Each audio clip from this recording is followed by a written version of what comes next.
fantastic to have you back on the Online Broker Think Tank. So I think you're actually our first guest that we've had come back. That's got to be a good thing. Absolutely.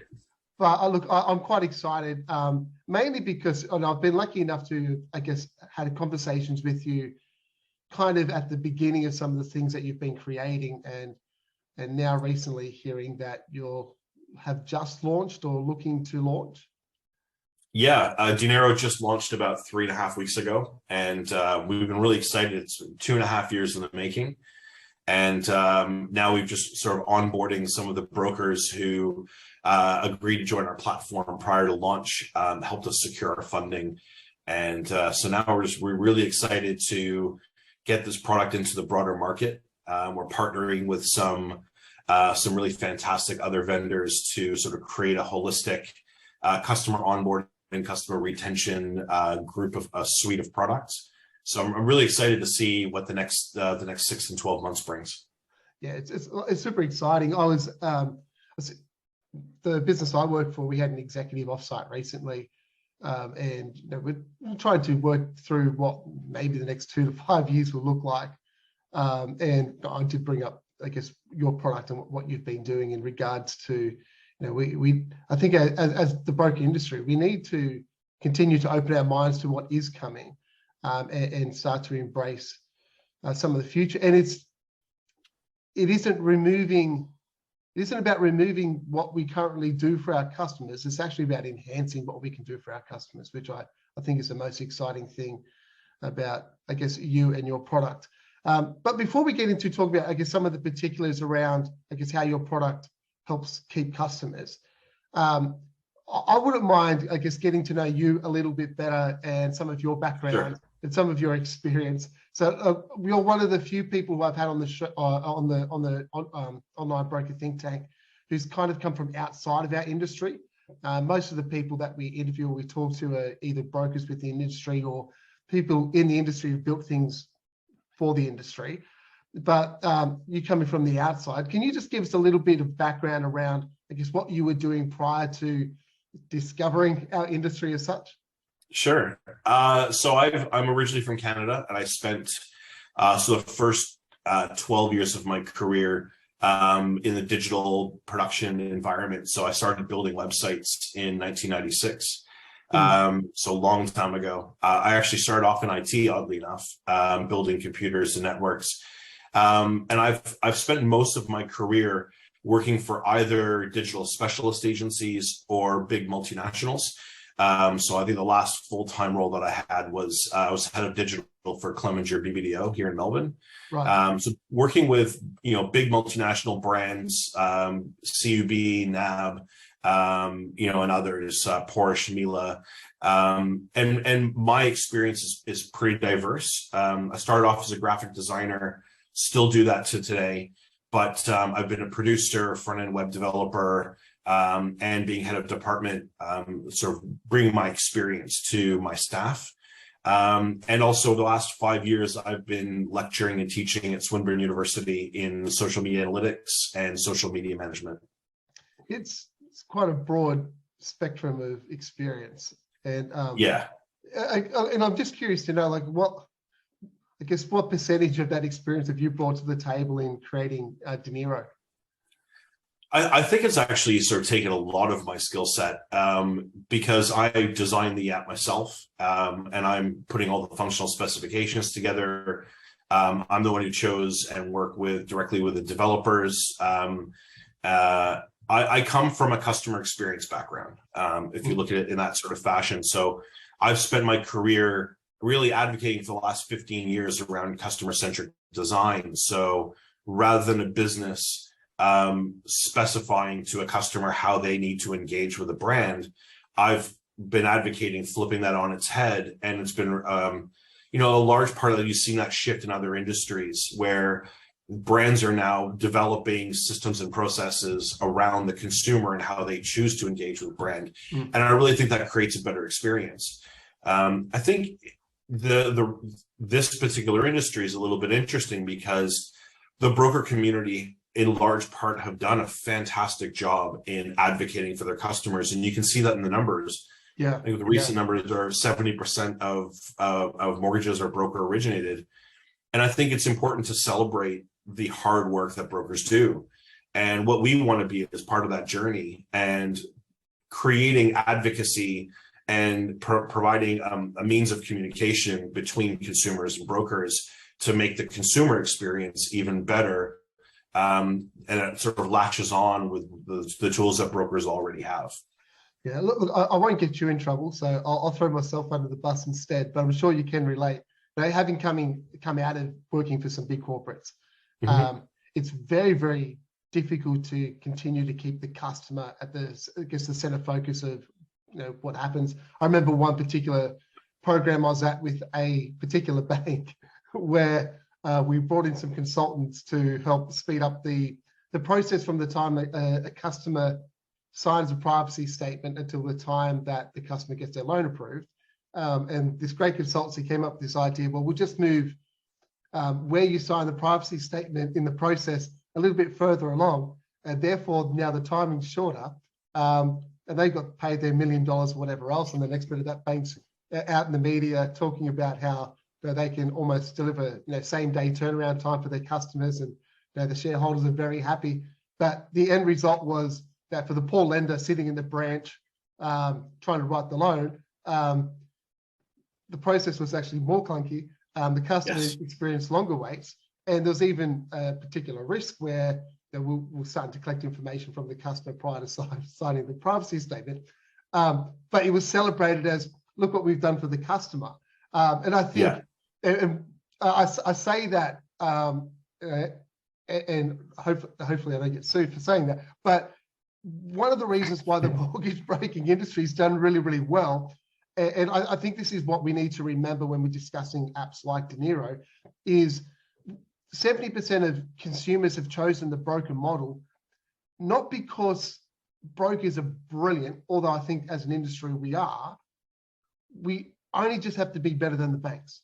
And the banks traditionally have been poor at putting this customer at the center of everything that they do. There's even particular lenders, and once again, I won't name a lender, but there's lenders that I know brokers don't like the lender, but will use that lender because of the customer experience that they provide for their customers.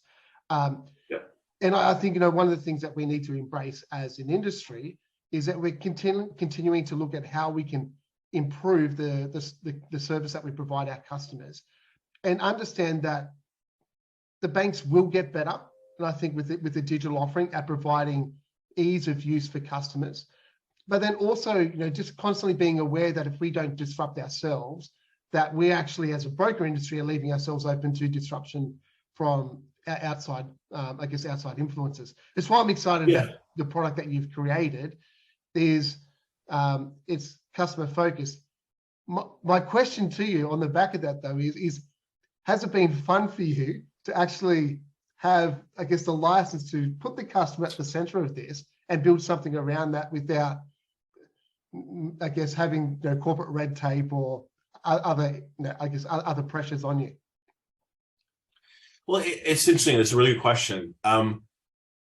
Being outside the industry gives me a perspective that is broader than most that would see, because I don't have the blinders on that you'd have working directly for an aggregator or working for a brand, or, you know, having to run disparate tools. And I think the industry has been really, you know, really trying to create a streamlined approach for the broker in terms of a processing side of things. The reason why I created Dineiro was because of my own experience in applying for a mortgage and rationalizing that the experience for the consumer side is broken, that we are still left, even with all these fantastic tools that are in the market, it's largely incumbent on the customer to still go through that laborious process of downloading and collecting all their financials, delivering it to the broker in one or even multiple different environments to facilitate the lending process. And anything that's over 30 days has to be resupplied. And, you know, not everyone provides you the material you need in an effective fashion. Like if you're downloading your superannuation, you only get 3-month statements instead of 1-month statements. I just felt that there was, given my experience in digital product development, there had to be a better way to do this. And I spent a year and a half doing research, both, investigating with direct consumers, as well as talking to brokers and advisors, understanding the barriers that they feel that are in place that prevent that really simplified engagement, that even just from an onboarding perspective, the initial file sharing, but also brokers only have a snapshot in time. They only have this view of 3 months for a new home or 6 months for a refinance. They don't actually have the data that they need on an ongoing basis to make proactive decisions that are best practice for their customers. So Dineiro isn't just a one-time use platform for facilitating that initial communication, but is really designed as we grow and add more tools to solidify that relationship that brokers are trying to establish with their customers, get the information that they need to understand the changes that are happening to a consumer's financial portfolio, and to leverage those changes to do what's best for their customer. The first tool that we're going to be building now that we're live is we will be measuring the equity growth of properties that are attached to the system. Right. And we will allow brokers to specify at what level that initial point of communication starts. So say 40% equity growth, and I want to know every 5% thereafter. And to then take that knowledge, engage with their consumer and say, look, you now have enough equity in this property that we can then leverage this into an investment property or an alternative investment if you're a financial advisor. So the customer gets a breadth of investments to grow their portfolio, solidify their retirement, and the broker or advisor gets to maximize the commissions that they get for that customer. So it's not just about the first or only opportunity, but it's about the new and next opportunity with that customer. In the marketing advertising space, we call that customer lifetime value. Right. And the way that we express that is understanding the full context of the lifetime of a customer and all the different points at which we can re-engage with them. And we literally map that out. And I've done that for Porsche, for example, understanding how to get a bum in the seat, but also understanding all the different points that we then continue to engage with them through brochures, through maintenance, through insurance, through when their vehicle is really reaching that point at which they need to either consider buying a new one or selling it on. So when the warranty is set to expire, and getting their bum back into a seat before they consider another product. Taking that sort of knowledge and information from other industries and compartmentalizing it in a way that's really effective and automated for the broker. So this isn't just another product that they have to maintain, but a tool that is automated for consumers and brokers, and we simply facilitate the communication. Yeah, which I think is brilliant. And there's probably 2 points that really jump out at me from what you've just said. The first one is, and I can recall that back when I was doing more lending than coaching, that you'd have this one customer, you follow them up every 3 months. They've got a pre-approval, and you're trying to get them to find a place, and they can't find one, and then all of a sudden they come back to you and go, "Oh, Andrew, really good news! I finally found a property." I'm like, "Oh, that's fantastic! So how's it going?" Go, "Well, it's great. There was a Commonwealth Bank just literally across the road from the house. I walked straight in there and got my loan." You're like, "Yeah, how does this happen?" I think one of the challenges as a broker is it's not just about having that relationship with the customer, but having the relationship at the right time with the customer. And yes. Sometimes, and look, I know through our business we send out monthly EDMs and reminders for when the fixed rate's going to expire and those sorts of things. And we even have a guess at some stuff where we go, well, we know that 60% of people purchase a new car within 6 months of purchasing a new house. So at month 5, we're going to send them an EDM saying, well, if you do need car finance, but it's still guesswork. And a lot of the work that brokers do is guesswork, or they put a reminder in a calendar somewhere, or they've got quite a manual way of trying to make sure they have their conversation with the customer at the right time. I think one of the things that you're describing that, I guess takes some of the pressure off the broker is the broker gets informed on when is the right time to have the conversation. And I think that's important because that's the time you lose a customer. And I know, I feel like I'm throwing banks under the bus here, but it's not the case. As in, but I now having coming from banking, prior to my deeper understanding of the broker industry, I used to regularly call a broker customer at settlement, say for example, and say to that customer, isn't it great that ABC Bank has been able to save you money on your home loan, and take the credit for what the broker had just done and try to win that relationship over. And then the reality is that, and lenders need to do this because that's how they maintain their relationship and keep their customer too. They're going to be communicating to your customers about their services and what they offer, and trying to also pinpoint when that customer might have a need to try to re-engage that customer. And I think it's important that we have the same technology and ability to do that for our customers to ensure that they don't go elsewhere at that point of consideration when they're, because a lot of customers just kind of react to what's in front of them. What's the first thing that pops into their head? Is it the email they've received from the bank? Or is it the case that before they've even considered it, they're receiving a phone call from you saying, look, based on the information that we've been able to, that we can see in front of us, it looks like you're ready to do X, Y, Z. That is such a great advantage when it comes to keeping customers. And especially and we do go a bit of a step beyond that as well. Because the app is designed to show customers their total net worth over time, and we'll be adding some custom dashboards to show even further growth in the future. It really ties in the portfolio growth and that connection with the broker. But we've also designed the app to be white labeled. So rather than just being a dineiro app, which is fantastic for most brokers who just want the tool, for those who have a sense of branding and marketing and want to even further solidify that relationship to show how they're driving that value, we have the opportunity to white label the app and brand it as their own, so that they can then tie that growth and net worth and portfolio with their own brand and further solidify and tie that customer into understanding the value of that relationship. Which, I think is so important, especially in, and probably what triggered this particular topic is the environment that we're in right now. So interest rates are increasing. Most of the time, the reality is their customers, when interest rates are decreasing, they're not going to feel like complaining or doing anything at all. But when interest rates are increasing, customers are going to start looking at their financial situation. It's going to trigger them to consider what they're doing, what they're building, where they're going, which means that they potentially could start looking around. And look, I think what's also interesting, so we've just recently become MFA members. So we're part of now the community. We've actually been working with them for a long time to ensure security, compliance, making sure we're following the CDR regulatory framework for when that becomes mandatory.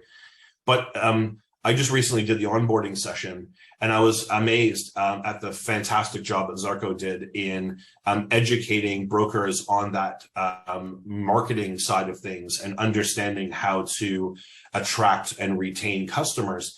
And it's interesting because as an industry, brokers are often, especially individual brokers, which represent such a large proportion of the market, how they are not just brokers, but they have to learn how to be marketers and how to be brand advocates and how to manage customer relationships.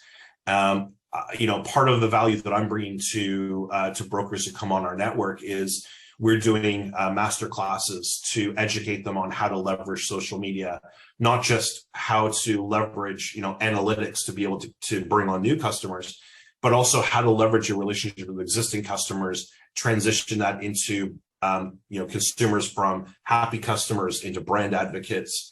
So I think the evolution of this process is a lot of people who come from within the environment, like Adam at Sherlock, who's doing a great job as well, and guys who are outside the market, like myself, who are coming into the market, who are bringing our experience in to help, not to just necessarily to disrupt, but to add value to the community. And there are gaps in the offering. I'll even say this: I think in a large part, the aggregators are doing a great job in trying to understand what comes next. But it's important that they can't build all these tools themselves, and that by partnering with businesses like ours, especially in the space that we're in, where we have to be independent, by providing our services to a wide variety of different brokers, aggregators, sub-aggregators, we can add value to the market without disrupting it. And we become part of the ecosystem rather than creating a point of tension within the community. Yeah, spot on. Look at your comment about aggregators. It's an argument which I've had recently with someone where it's like, well, aggregators' customer is the broker. So they are trying to, and I think they do a good job of creating things that make the broker's life easier, which is what they should be doing. Yes. But the unique thing about aggregation is, in a sense, not just a B2B business, it is a B2B2C business where there still is a customer at the end, and it's trying to constantly get that balance right between, well, how do we help the broker help the customer? And I think the processes they're building to streamline the application process, to provide data and analytics and tools for the broker to streamline all of their processes is where they should be focused, because that's the relationship that's primary, most important to them, and where the consumer is involved. That for someone who's independent can offer a service that is holistic and is offered across all brands. We can retain that independence and add value rather than necessarily one product being created by one specific aggregator, and it only benefits one community. I think also being an outsider gives us actually broader context over what the problems really are. We can ask questions that the aggregators may not be wanting to ask. We can ask the consumer as well as the broker, and we can fill that gap. And like I said, be a partner on the journey rather than being, a disruptor to the community. Yeah, it's spot on. And look, I as part of the reason I built this community is just that awareness that the broker on the front line is probably the first person to pick up on a change of what's happening and work out what's going on. It's not going to come from an aggregator. And I think it's, as brokers, is our responsibility to make sure we're making the changes in our business to help the customer. We can't just put that back on the aggregator and say, well, the aggregator needs to build something for me. Well, we can build stuff ourselves that do enhance the relationship with the customer. And I definitely think that's something that you've provided through dineiro. If people do want to reach out to you or learn more about not just dineiro, but maybe some of your social media training sessions or something like that, how do they find you? Where can they go? Well, the best way to reach me is over LinkedIn. I have, all of my experiences there. Dineiro, we have a LinkedIn page as well. There will be a new dineiro website going up in the next couple of weeks, which will shift from a consumer focus for pre-launch to a broker focused for post-launch. And we'll be constantly adding new content as we progress. There'll be video content, there'll be article content. But the reality is I'm a relatively approachable kind of guy. So, email, phone, carrier pigeon, I'm more happy to engage with anybody, answer any questions. And like I said, oftentimes with these sessions, whether they're one-on-one or group sessions, I'm happy to help in any way that I can. This is about adding value to a community that I'm passionate to help. So whatever value I can bring, I'm happy to bring. So it's really exciting. Look, and thanks again for coming back on. My pleasure. Let's have a good conversation. I'll definitely share some of your details at the end if people do want to reach out and get in contact with you. Fantastic. And look, it's once again, I appreciate your insight and the experience that you bring, I guess, to our Can't wait for the next one. Yes, yes. Thank you very much. Take care. Thanks a lot.